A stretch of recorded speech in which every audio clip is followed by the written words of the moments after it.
মানুষ আছেন ফোন করে খালি বলেন অমুক জায়গাতে এই সমস্যা, অমুক জায়গাতে এই সমস্যা। এখন আমি আপনাদেরকে করজোড়ে আজকে স্পষ্ট ভাষায় শেখ হাসিনার পতনের 8 মাস পরে আমি বাস স্ট্যান্ডে এসেছি।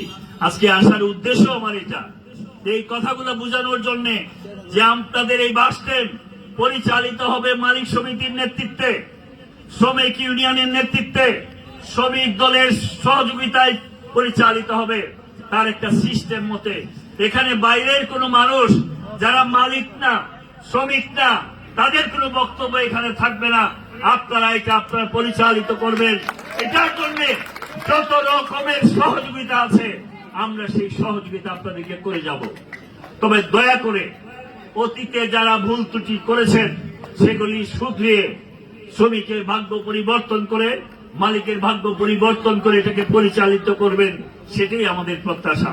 কারণ এই 17 বছরে এই দেশের রন্দে রন্দে এত দুর্নীতি, এত চাঁদাবাজি ঢুকেছে। এই শাহজাহান খান মালিক সমিতির নামে কত শত শত কোটি টাকা লুটতরাজ করেছে, শ্রমিক ফেডারেশনের নামে কত শত কোটি টাকা লুটতরাজ করেছে।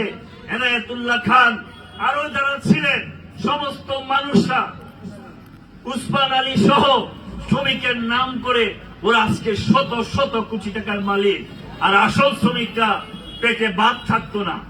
সুতরাং সেই সমস্ত অন্যায়কে আমরা বন্ধ করতে চাই। আর কোন উসমান আলী, আর কোন শাহজাহান খান, আর কোন এনায়েতুল্লাহ খানের জন্ম বাংলাদেশের পরিবহন সেক্টরে ইনশাআল্লাহ আর কোনদিন হবে না। সেটা আমাদের প্রিয় নেতা তারেক রহমান ঘোষণা করে দিয়েছেন। আমরাও সেটার পক্ষে। ভবিষ্যতে এমন যদি কিছু হয় আপনারা আমাদেরকে জানাবেন, আমরা সেটার ব্যবস্থা গ্রহণ করব। সবাইকে আবারও ধন্যবাদ জানিয়ে আমি আমার বক্তব্য এখানেই শেষ করলাম। আল্লাহ হাফেজ। বাংলাদেশ জিন্দাবাদ।